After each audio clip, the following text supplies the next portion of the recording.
All right, it's 1 p.m. Eastern, 1 p.m. Central, 2 p.m. Eastern, and 11 a.m. Pacific on this Sunday afternoon, Sunday, September 21st. My name is Wes. I am the creator, co host, and social media manager of this Star Trek podcast called Twin Cities Trekkies, a Star Trek podcast talking about everything from the original Star Trek all the way to Star Trek Strange New Worlds and everything in between. And this is live episode number 9, talking about the entire third season of Star Trek Strange New Worlds. I'm going to review all episodes here and determine whether or not the strikes did harm or help the series.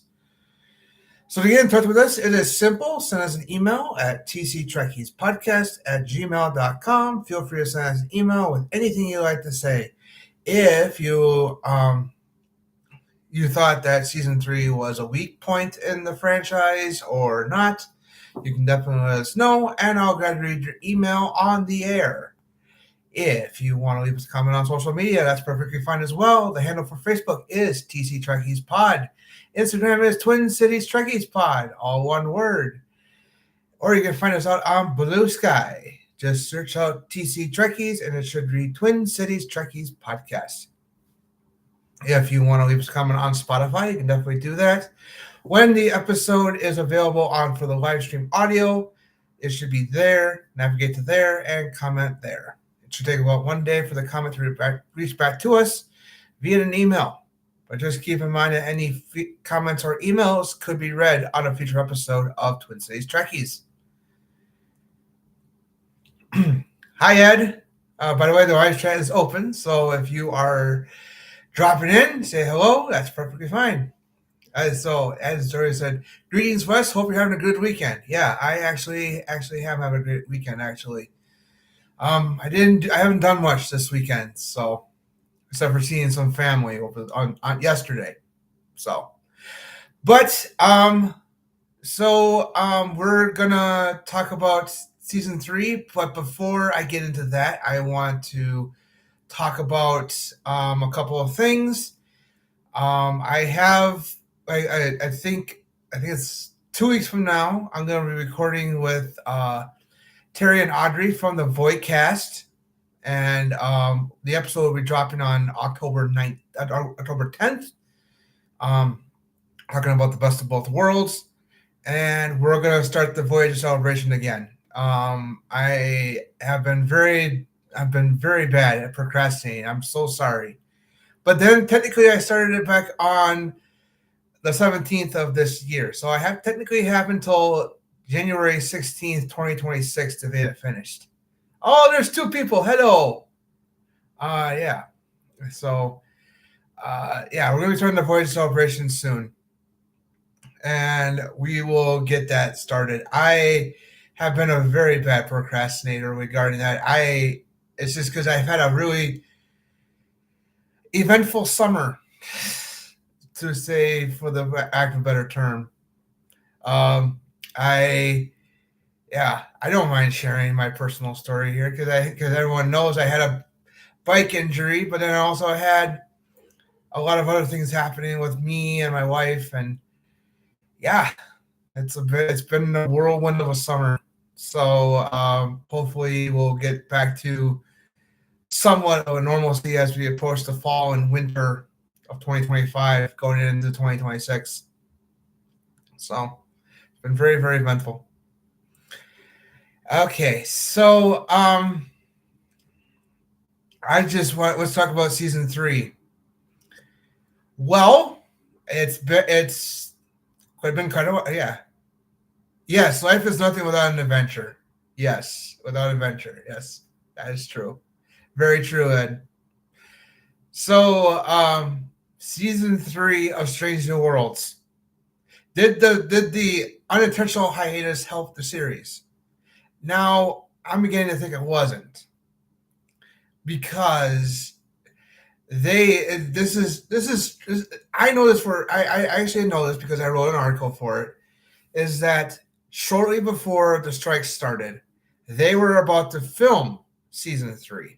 They had 3 episodes already written, and according to Bernadette Croft, the costume designer, they had outlines for 7 of the 10 episodes. So they were working on the outlines plus the scripts to design costumes, sets, and props, and the visual effects and stuff like that. So they had up until what is Starfleet in terms of how many? Oh my goodness, we have 3 people. Hello, everybody. So, so they had up to what is Starfleet in terms of outlines and scripts and stuff like that for the costume designer, for Bernadette Croft, the people behind the visual effects, the people behind the prop department, the hair, makeup, whatever. They had it up until then.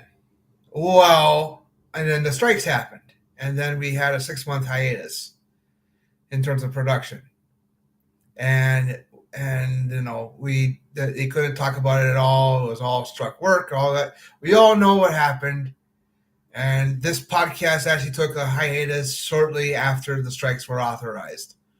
So, and we weren't a rewatch podcast or anything. We just showed solidarity with our fellow Star Trek author, writers and actors.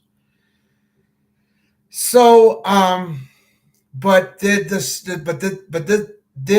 strike actually hurt the season? I first of all, I want to answer that question right now. I want to say that it kind of did, because while Strange New Worlds did take a lot of storytelling risks this season, and I applaud them for that. I actually do. If that is one thing about season 3 that everyone should take away from, is that season 3 of Strange New Worlds did a lot of storytelling risks regarding how the stories were in terms of what they wanted to tell in terms of the stories. Obviously, we needed a conclusion to Hegemony. Obviously, we needed something to more deal with the Gorn, because obviously we needed to know. We actually learned a lot about the Gorn in season 3, especially in the first episode. But we also learned that we actually see our first Gorn female in the franchise. But with a lot of risks they took. I mean, Strange New Worlds, in terms of the risks they took, was batting 1,000 in terms of what they wanted to tell and how they wanted to tell them. And I think that was a good decision on their part. It's something that's creative, something that's original, pardon the pun. But I think the strikes did hurt the show, because I actually enjoyed most of the season, with the exception of 4.5 Vulcans.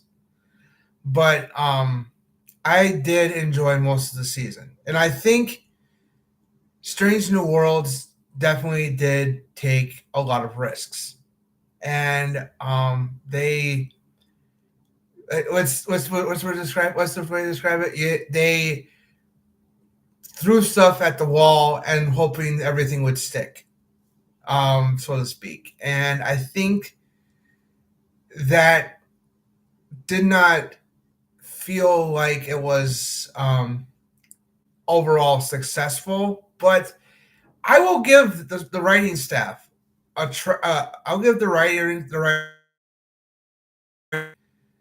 something that's unique. Season 3 of Strange New Worlds was unique.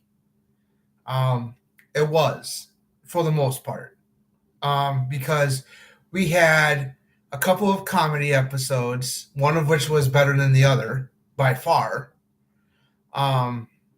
Wedding Bell Blues was way superior to 4.5 Vulcans in terms of its funniness, in terms of its funny aspect. I mean, granted, there were parts of 4.5 Vulcans I enjoyed, like Doug the Vulcan.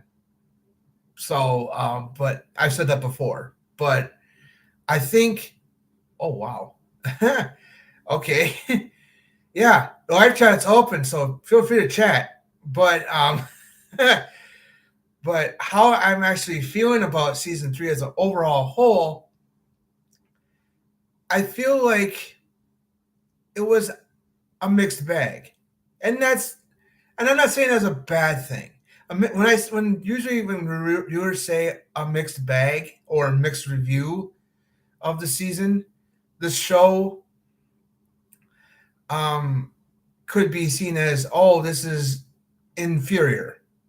Um, I mean, granted, I've seen people compare season three of Strange New Worlds to the third season of Star Trek: The Original Series, in terms of its wackiness and stuff like that, and it's less than less than stellar quality.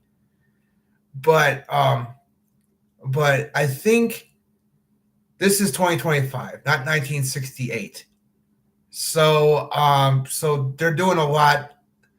They did a lot of things differently, and I think season three as a whole was a mixed bag, but a mixed bag in the good sense, because all the stories they told were different. All of them were different in some way, shape, or form. And I think season three really probably could have been better had the strikes not been um, around. I mean, I'm not saying I'm not. I mean, granted, I'm pro union. I'm pro everything regarding workers and stuff like that because I'm a wage worker.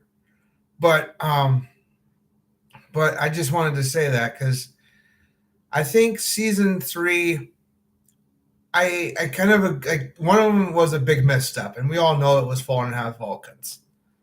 In my opinion, I know a lot of people said, "Oh, you're gotta get off your high horse," stuff like that. Well, I honestly thought that episode was very insulting, and I don't regret not watching other people's opinions about it before I watched it. And but the rest of the season, um, I think the highlight for me is actually um, Wedding Bell Blues. Actually, season episode two, because I I thought I knew it was Trelane. We all knew it was Trelane, and even the cast and crew thought it was Trelane. Said it was Trelane, but if they say it was Trelane and they didn't say who it was, he didn't announce who he was. That was okay with me. I thought there was, yeah, yeah, it was a learning experience. Ed said, I look at season three of Strange New Worlds like this. Every episode was an adventure, and like life, not every day can be a good one, but it's a learning experience. Yes, and it was a learning experience, I think, because this, like I said before, they had written all the way up to Charlotte Conforti and had outlines to where it's Starfleet before the strikes happened. And I know that for a fact because I wrote an article about the strikes for a website called Warp Factor Trek. I'm no longer associated with that website, but I remember writing an article about it, and I remember there was a quote that the person that provided to me from Bernadette Croft that said that. So yes, it was a learning experience. They say season 4 is going to be better, and I hope so, because it does feel like this was a mixed bag, but a mixed bag in the good sense. Season 3 was, and I am very, very hopeful because the last 2 episodes of season 3 were by far superior to season to 4.5 Vulcans. So Terrarium was amazing. New Life and New Civilizations was amazing. I liked it very much, and I remember posting a picture of Captain Battelle on our Instagram page and having the background music being Shania Twain's "Man, I Feel Like a Woman," because let's just say this: Captain Marie Battelle was a badass, even though she didn't do much. And I have to applaud Melanie Scarfano for bringing that character to life because she definitely was a badass in a good sense. I really loved that recurring character, and it's a shame we're not going to see her anymore. But I hope this would be kind of cool if Strange New Worlds ever did a mirror universe episode. I mean, did like one similar to Enterprise's Inner Mirror Darkly, where it's set in the mirror universe. Um, I would love for Scarfano to return as Captain Battelle and have her be Mirror Pike's woman. So, but maybe there may be a short story or something like that down the line. But because I honestly thought season 3 of Strange New Worlds would have had a mirror universe episode because they had a kind of like a semi mirror universe episode in season 5 of Star Trek Discovery, in which they actually used Strange New Worlds as standing ship sets, and redressed them to look like the ISS Enterprise from the mirror universe. So, and I thought we were going to get one of that in season 3, but I'm hoping we get that in season 4 because I really think I think Strange New Worlds needs a mirror universe episode just because we need to know. I would love to see it actually play out. I mean, granted, in Mirror, we know that Kirk killed Pike in the mirror universe by the Tantalus field, but I would love for season 4 to have a mirror universe episode and show how did Mirror Kirk get the Tantalus field? How did he kill Pike? Because I'm actually seeing a season 4 episode with that. But that's just wishful thinking on my part. I doubt they're going to have that. But like I said, I honestly thought season 3 would have had a mirror universe